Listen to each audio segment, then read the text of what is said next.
in the 1900s by this great archaeologist, and he went to Ethiopia. He wanted to find where the Nile River started from. And this is such an amazing story. There he found the Book of Enoch, which by some religions is considered something as a wrong book or a sinful book, but that book tells a lot about these mythical stories and these mythical people. And we're going to talk about the Watchers. We're going to talk about the Nephilim.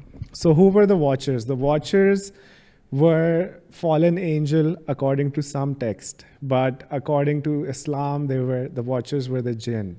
And there was a time in this world, how amazing is that the jinns had children with the human, and those were called the Nephilim. They were super strong, they were tall, and they were too strong, and they believed that nothing could beat them. And because they were so proud, God sent like this big cataclysmic flood that wiped them completely off the face of earth. And for everybody who's watching, Sana is here. Sana is here early today. Felt like Wali Wonders was on a secret mission. Fans kept refreshing YouTube every day. So yeah, we've not been doing these live streams for like the past 2-3 days. We were busy with some shoots. And now we're here back with a banger episode just for you guys. And today we're going to dive deep into the mysteries. There's so much things that I need to tell you guys. And it's such a fascinating story. Actually, it's not just one story. It's a collection of stories from different scriptures, from different time. And honestly, if the same story repeats in like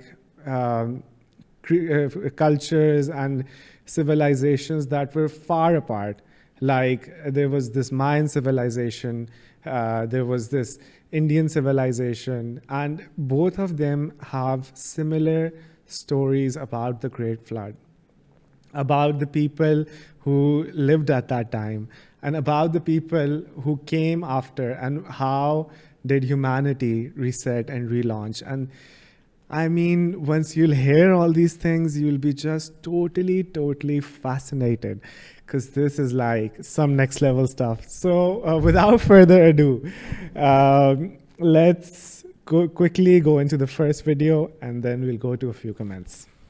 Repent or feel God's wrath. They ignored his warning. The floodgates of heaven burst forth, and water rushed over the earth, destroying everything.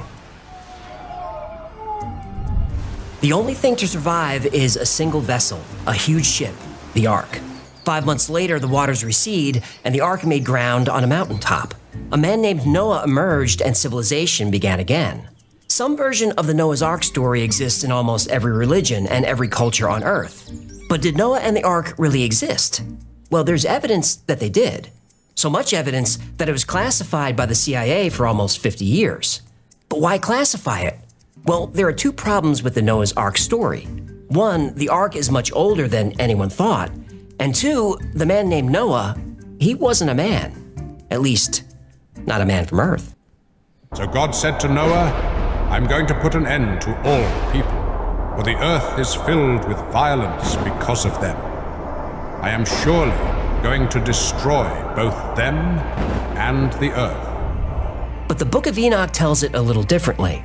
First, it's Uriel who tells Noah about the flood, not God. And the intention of the flood is not to destroy all humans. According to the Book of Enoch, the primary targets of the Great Flood are the fallen angels known as Watchers and their human hybrid offspring, the Nephilim. Most humans will also die, but this is considered necessary collateral damage. It's the only way to reset creation and wipe the slate clean. If some humans survive, great. If they don't, it doesn't matter. Only Noah matters. Noah was given specific instructions on how to build the ark and survive. So yes, I just gave you this little introduction, 2 videos that I showed you just, and they're explaining the story of the Noah's Ark. And how amazing is that? What happens is that there is this Noah himself, has this dream of a great cataclysm, a flood, according to the Book of Enoch and some other sources. And according to Islam, Noah doesn't have like a dream, but the other people that are at that time, those are the Nephilim. The Nephilim are like not humans exactly. They're a mix of some fallen angels who have come to earth, and now these fallen angels are make babies with humans, and they create this race that is called the Nephilim. And the Nephilim, at their end, they see this dream again and again. They see this worst nightmare and worst thing, that there's going to be this great flood which is totally going to wipe them out. And the Nephilims come to Noah and they ask Noah, because even before Noah became a prophet, he used to worship Allah and he was widely recognized. And that is another story, that even Noah was like 900 years old. And according to some ancient text, these people were like 40 feet, 40 meters high. So imagine the scale. And it's also mentioned that these creatures created this big megalithic structures, like when you see the Pyramid of Giza, and when you see the Stonehenge, and when you see the Mayans, you can clearly see that these stones that are used to build these megalithic structures can be like 70 tons. And it's just one thing to carry them from one place to another.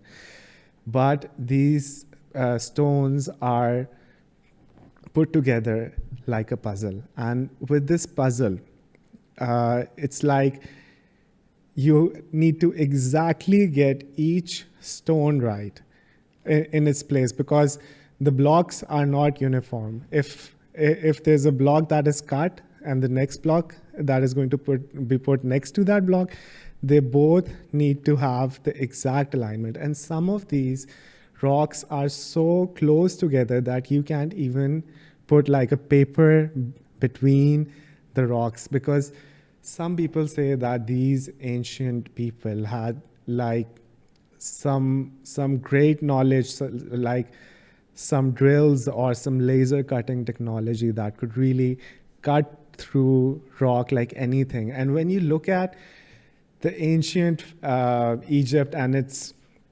what do they call that? People who they made these statues that were like amazing statues. They had the most precision ever, and they're made of granite. Granite, on the scale of hardness, granite tops that scale. I mean, granite might be like 8.5, and diamond would be like 9.5, and they are cutting granite stones in such perfection that they exactly have the symmetry right.